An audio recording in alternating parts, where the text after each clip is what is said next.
Bismillah. Insyaallah pada kesempatan kali ini kita akan membahas lanjutan dari keutamaan dan kekhususan surat Al-Fatihah. Yang dimana di dalam pembahasan kali ini kita akan membahas hadis atau poin yang berbicara tentang dialog antara kita seorang hamba dengan Allah Subhanahu wa taala ketika saat membaca surat Al-Fatihah.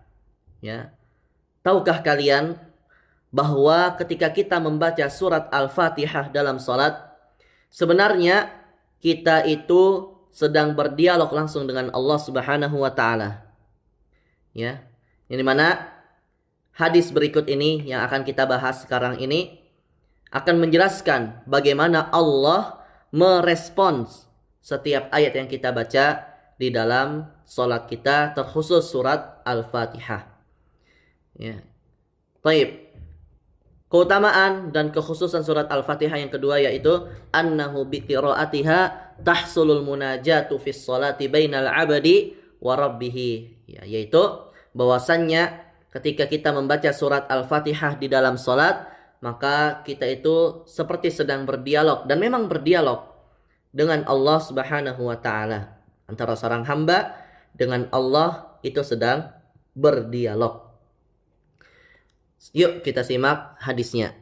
An Abi Hurairah radhiyallahu anhu, dari Abu Hurairah radhiyallahu anhu, anna Nabiy sallallahu alaihi wasallam qaal, sesungguhnya Nabi sallallahu alaihi wasallam bersabda, man shalla salatan lam yaqra fiha bi ummil Qur'an, barang siapa yang salat tetapi tidak membaca ummul Qur'an, yaitu surat Al-Fatihah, fahiya khadajun thalathan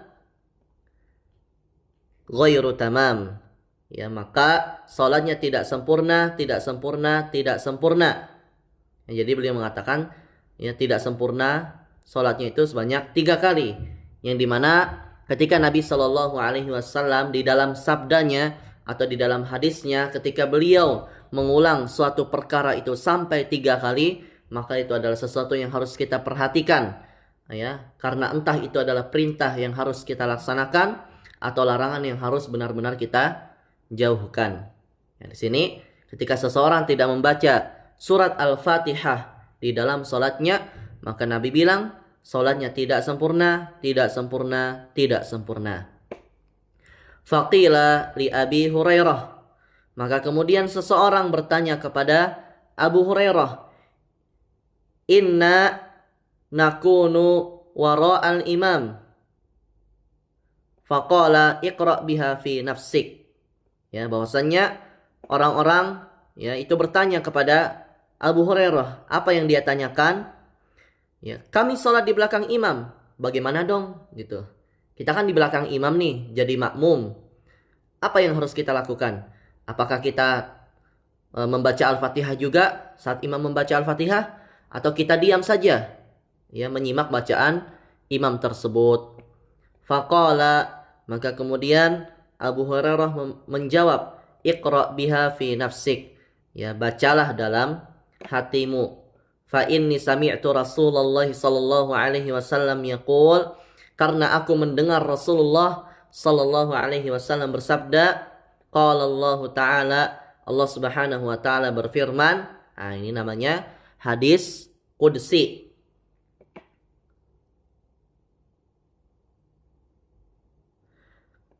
Qasamtus salata baini wa baina abdi nisfain. Aku membagi salat antara diriku dengan hambaku itu menjadi 2 bagian.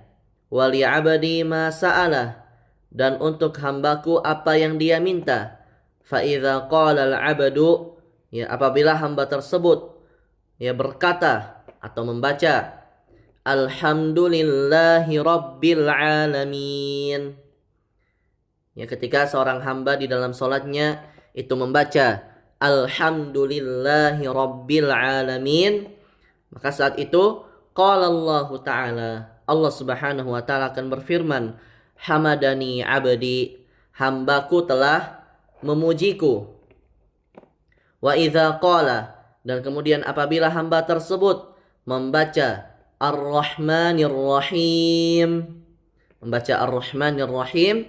maka Allah Subhanahu wa taala akan berfirman, "Athna alayya 'abdi." Hambaku telah menyanjungku. Wa idza qala, dan apabila hambaku membaca Maliki Yaumiddin, qala, maka Allah Subhanahu wa taala akan berfirman, Majjadani 'abdi, hambaku telah mengagungkanku. Wa qala marrah fawwada ilayya 'abdi. Ya, sama aja artinya ya. Kemudian maksud dan arti itu sama, kayak majjadani 'abdi, itu hambaku telah mengagungkanku. Fa idza qala, kemudian apabila hamba tersebut membaca Iyyaka na'budu wa iyyaka nasta'in, qala, maka Allah Subhanahu wa taala akan berfirman, hadza baini wa baina 'abdi, ini antara aku dan hambaku. Wali 'abdi ma sa'ala, dan bagi hambaku apa yang dia minta. Fa idza qala, kemudian apabila hamba tersebut membaca Ihdinas siratal mustaqim, siratal ladzina an'amta 'alaihim ghairil maghdubi 'alaihim waladdallin.